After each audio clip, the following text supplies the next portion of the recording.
Polar coordinates part two. We're going to convert a couple of rectangular integrals to polar uh, and look into evaluating them. Well, we have an integral, x goes from -1 to 1, y goes from 0 to square root of 1 minus x squared, x dy dx. We want to convert this to polar coordinates and possibly evaluate it. Well, there's a three-step process. First of all, you have to sketch the region of integration.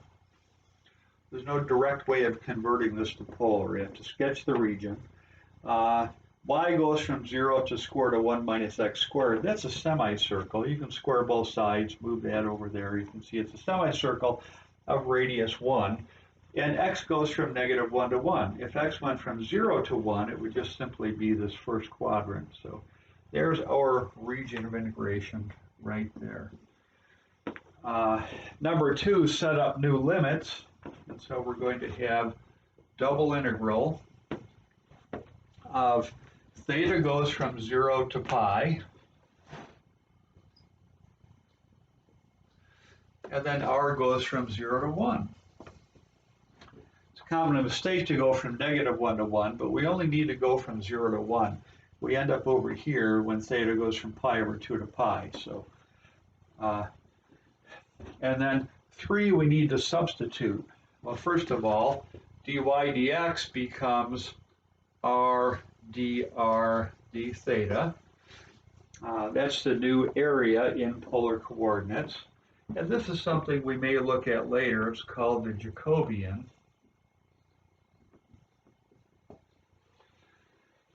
Jacobian. R is. Now then number 3, we need to substitute. We still have this x hanging out here. Well, we need to substitute using these basic transformations. You can't complete the integral by having x r dr d theta. You have to write x as a function of r and theta. And of course, from calculus 2, x is equal to r cos theta.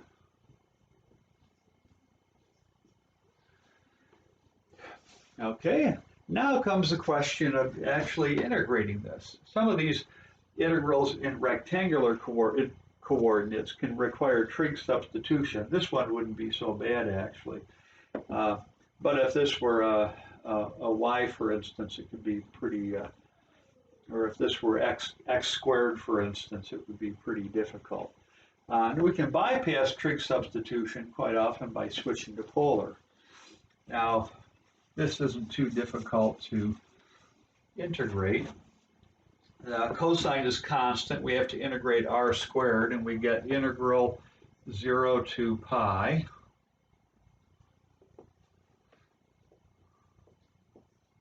cosine theta. R squared gives us r cubed over 3, and that's from 0 to 1 d theta.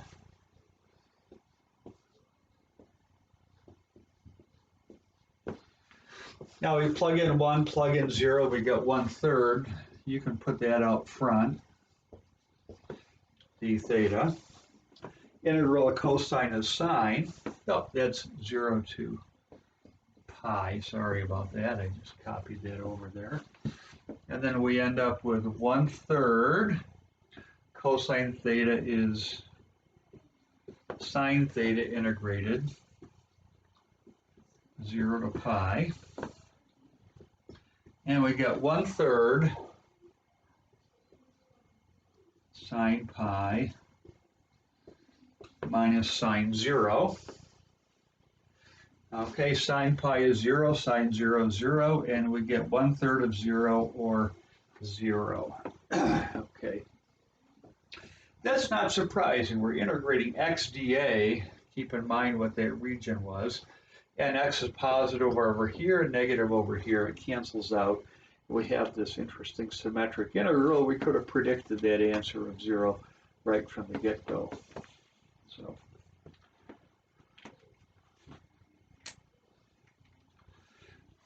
here's a second example.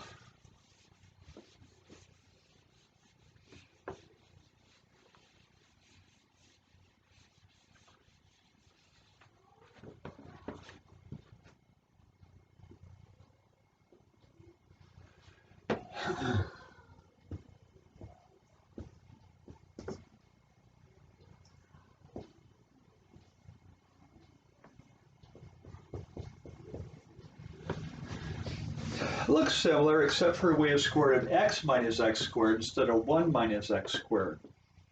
And this curve is a little bit trickier. Doesn't necessarily matter what order we do these in, by the way. The substitute, we need to substitute for y. Y is r sine theta. dy dx becomes r dr d theta. And now we can do the limits. You can sketch the region, set up the new limits. I guess you can do 1 and 2 as 2 and 3, whichever you want. This one's a little bit tricky here. This square root of x minus x squared. We have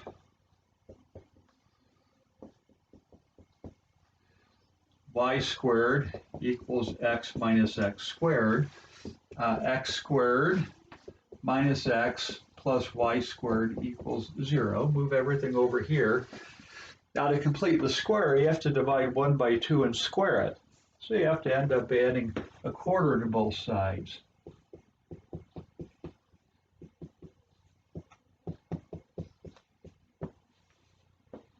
And that factors as x minus a half squared plus y squared is a half squared. And that's a circle of radius a half. And so if we sketch the region of integration, you can plot the center. If that's 1, the center is right here at a half. The radius is a half. That's actually the whole circle. But guess what? Y equals plus, that's the top half of the circle. So we're going to erase this, and it's just this right here. X goes from 0 to 1, and y goes from here to here. So there's the whole region of integration.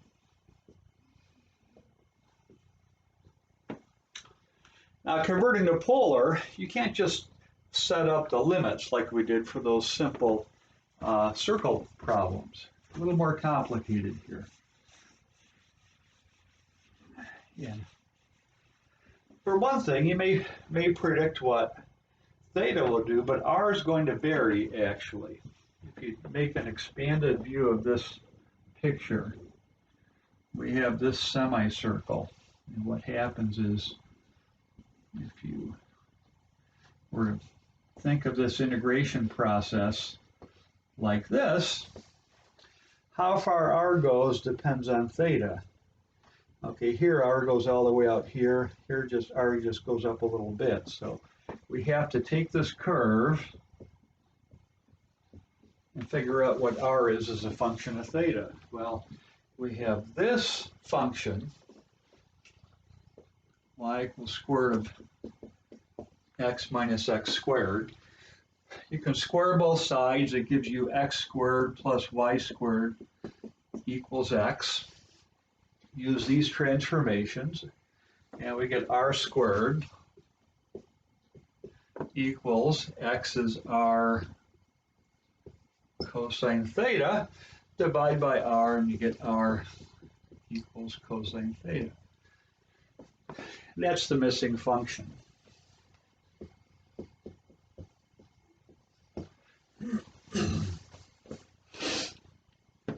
And that's actually a Rose curve of sorts. You could continue it down here. Very simple Rose curve, otherwise known as a circle in this special case. So, so theta's got to go from something to something, and r is going to go from 0 to cosine theta. Now the question is, what are our limits for theta? Well, if you plug in, for instance, theta is equal to 0, cosine 0 is 1, that puts us right here. R is equal to 1 and 0 degrees. And then the cosine cycles all the way back to the pole here at 90 degrees. Okay, r is equal to 0 at 90 degrees. So that covers the whole extremity of this cycle. So we're not going to use 0 and 90, we're going to use 0 and pi over 2. So those are our limits. If this was a more complex Rose curve, like if this was a 5 theta, and we wanted to integrate here, we'd have to figure out when 5 theta reached 90 degrees. And it turned out it would be 18 degrees, or the radian equivalent. Now the question is, how do we integrate this?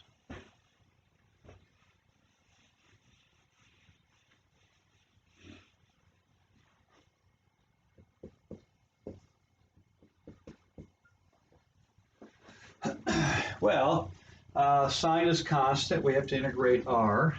So we get sine theta r cubed over 3 from 0 to cosine theta d theta. This one's a little tricky, but not the trickiest. And so we're going to get, plug in cosine, you get cosine cubed. We're going to bring the over 3 out front. We get 1/3 integral 0 pi over 2 cosine cubed theta sine theta d theta. Now, if you were to do this as a u du substitution, u is equal to cosine theta, du is negative sine theta d theta. But you can do this by fudging it. You can add a negative here and a negative out front here, and we get negative 1/3 cosine to the 4th theta over 4, and that goes from 0 to